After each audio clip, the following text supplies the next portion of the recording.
Good morning students. कैसे हो सभी लोग? आई होप अच्छे होंगे। स्वागत करता हूँ अपने YouTube channel JE Tech Classes में। स्टूडेंट्स, इंडस्ट्रियल इलेक्ट्रॉनिक्स के क्वेश्चंस लेकर चल रहे थे अपने लोग, जिसमें मैंने आपको 1 से 80 तक के क्वेश्चंस बता दिए थे। उसी सीरीज को अगले लेकर चलते हैं।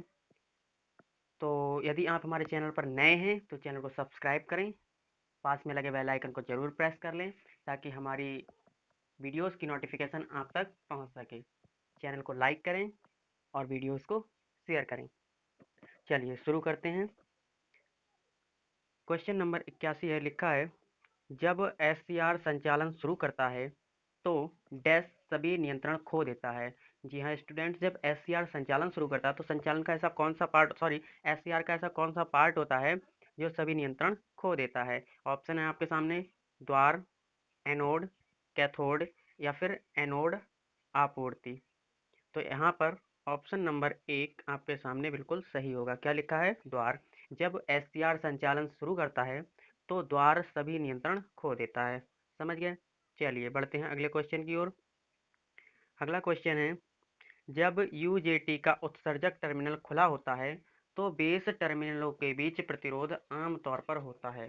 जी हाँ स्टूडेंट्स, जब यूजेटी का जो उत्सर्जक टर्मिनल होता है वो खुला होता है तो यूजेटी में जो बेस टर्मिनल लगे होते हैं उनके बीच में जो प्रतिरोध होता है आमतौर पर कितना होता है, क्या होता है? ठीक है, तो इसका ऑप्शन देख लीजिए आप।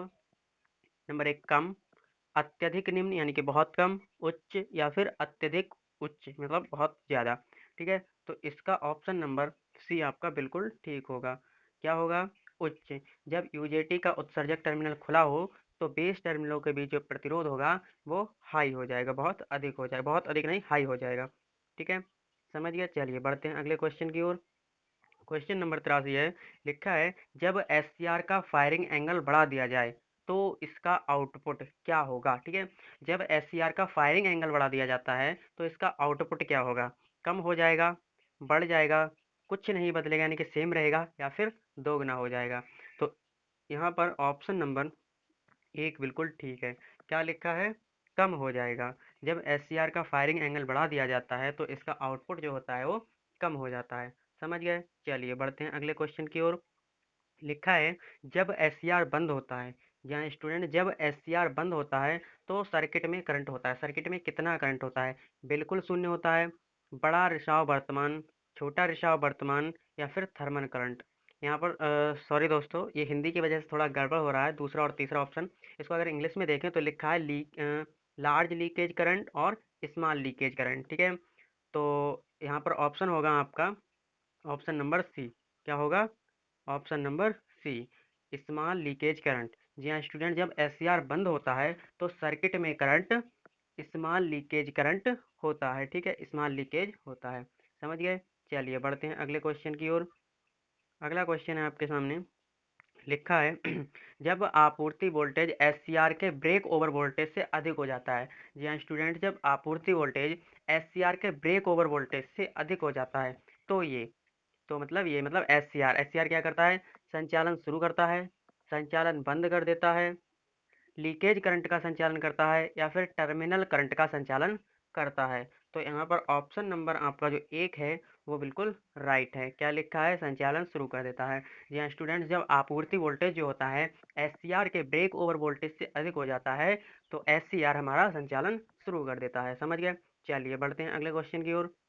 लिखा है जब तापमान बढ़ता है, किसका? यूजेटी का। जब तापमान बढ़ता है तो यूजेटी का अंतर आधार प्रतिरोध क्या होता है? मतलब कि कुछ नहीं बदलता, बढ़ जाता है, कम हो जाता है या फिर शून्य रहता है?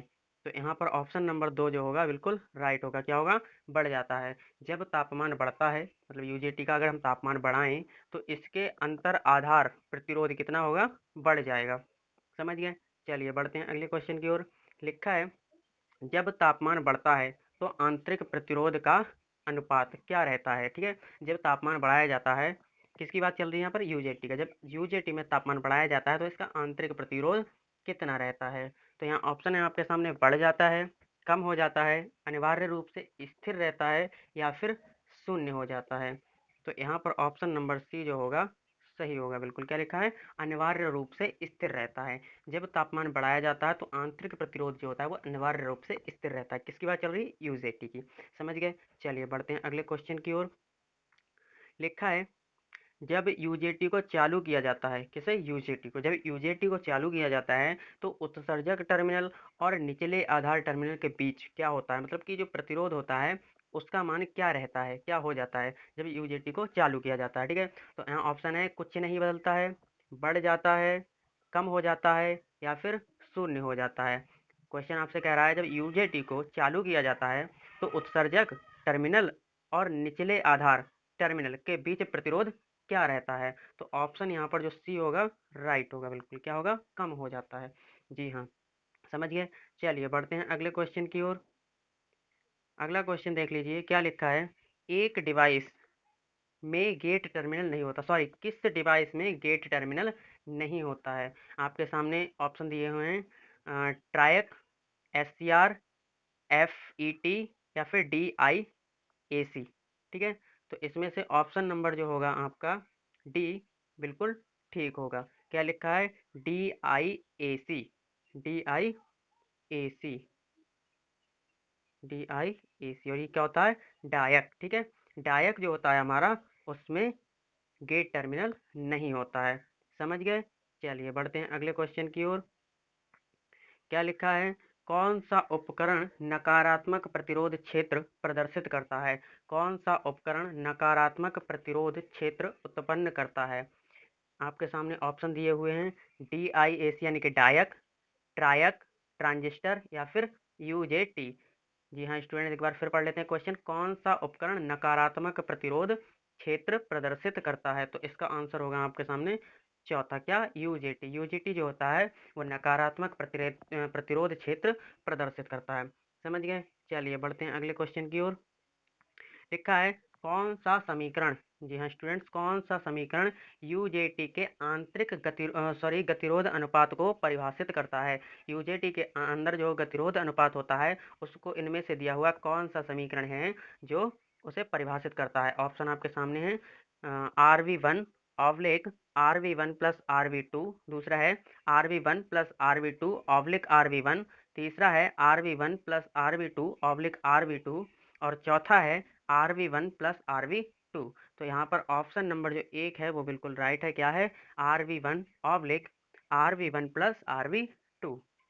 ठीक है, चलिए बढ़ते हैं अगले क्वेश्चन की ओर।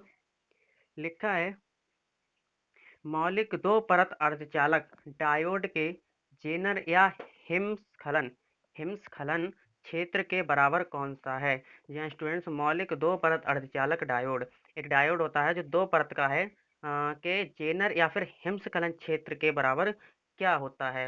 यहाँ पर ऑप्शन आपको दिए हुए हैं, reverse breakdown voltage, forward breakdown voltage, voltage एकदम से नीचे आ जाता है, या फिर break over voltage, high voltage हो जाता है। तो यहाँ ऑप्शन नंबर एक जो होगा आपका बिल्कुल राइट होगा। क्या लिखा है? Reverse break down voltage. ठीक है, चलिए बढ़ते हैं अगले क्वेश्चन की ओर।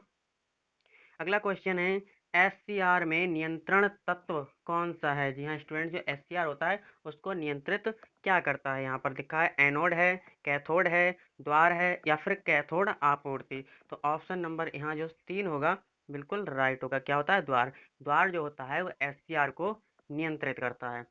समझ गए? चलिए बढ़ते हैं अगले क्वेश्चन की ओर। लिखा है निम्नलिखित में से कौन एससीआर में चालन के कोण को बदल सकता है? जी हाँ स्टूडेंट्स, ऑप्शंस दिए हुए हैं आपके सामने, इनमें से कौन सा एससीआर के चालन के कोण को बदल सकता है? ऑप्शन आपके सामने, एनोड वोल्टेज का बढ़ना, गेट वोल्टेज का बढ़ना, रिवर्स बायसिंग गेट, या फिर कैथोड वोल्टेज का बढ़ना।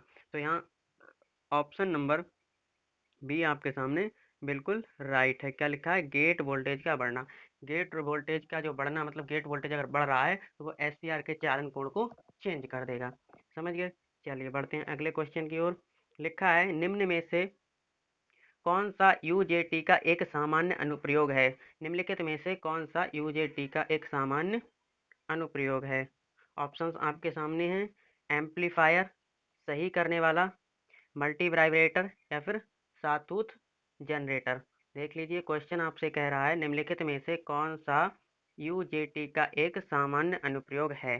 तो ऑप्शन यहाँ पर जो 4 है बिल्कुल राइट है। क्या लिखा है? सातूत जनरेटर। सातूत जनरेटर यूजेटी का एक सामान्य अनुप्रयोग है। समझ गए? चलिए बढ़ते हैं अगले क्वेश्चन की ओर। लिखा है निम्नलिखित में से कौन एनोड गेट और कैथोड गेट के साथ 4 परत वाला डायोड है? जी हाँ स्टूडेंट्स, लिखा है निम्नलिखित में से कौन एनोड गेट और कैथोड गेट के साथ 4 परत वाला डायोड है? SCS, SCR, SBS या फिर SUS। तो यहाँ ऑप्शन नंबर ए यानी कि एक बिल्कुल ठीक होगा। क्या है? SCS। SCS जो होता है उसमें गेट होता है, कैथोड एनोड होते हैं और 4 परतें होती हैं। समझ गए? चलिए बढ़ते हैं अगले क्वेश्चन की ओर। लिखा है निम्नलिखित में से कौन सी विधि मुख्य रूप से घनत्व संवेदन के लिए प्रयुक्त नहीं है? यहाँ स्टूडेंट्स ये जो विधियाँ दी हुई हैं इनमें से कौन सी विधि है जो मुख्य रूप से घनत्व संवेदन के लिए प्रयुक्त नहीं है? तो यहाँ पर आप देख लेंगे, ऑप्शन है आपके सामने ध्वनि का विकिरण।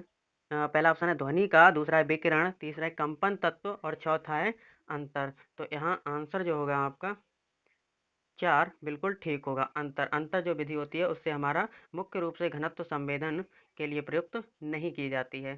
समझ गए? चलिए बढ़ते हैं अगले क्वेश्चन की ओर।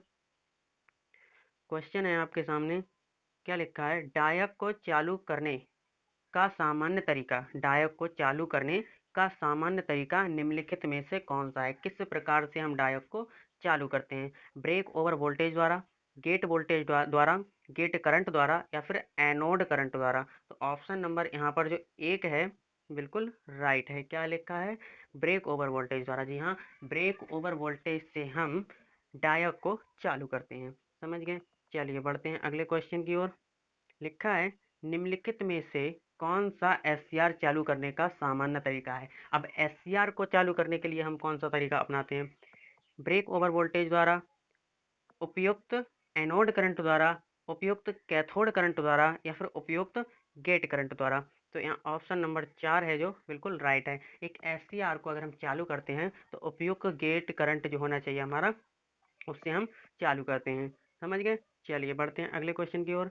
लिखा है कौन सा ट्रांजिस्टर चालू होने पर दोनों दिशाओं में करंट का संचालन करता है? जो एक ट्रांजिस्टर होता है हमारा, उससे चालू किया जाए तो दोनों दिशाओं में हमारा करंट का संचालन करे, ऐसा कौन सा हमारा ट्रांजिस्टर होता है? ऑप्शन है आपके सामने DIAC, वही आपका डायक, DIAC डायक, SCR क्वाड्रेक या फिर SC। तो यहाँ ऑप्शन नंबर एक आपका बिल्कुल ठीक है। क्या लिखा है? DIAC यानी कि डायक। डायक जो होता है हमारा ऐसा ट्रांजिस्टर होता है जिसे चालू करने पर ये दोनों दिशाओं में करंट का संचालन करता है। तो स्टूडेंट्स, आज की वीडियो में बस इतना ही। मिलते हैं अगले लेक्चर में। तब तक के लिए बने रहिए हमारे साथ। यदि आपको वीडियो अच्छी लगी हो तो लाइक करें और शेयर करें, और आपको इसका PDF चाहिए तो हमारे टेलीग्राम को ज्वाइन करें। लिंक डिस्क्रिप्शन बॉक्स में पड़ा हुआ है। Bye bye, take care and all the best for your future.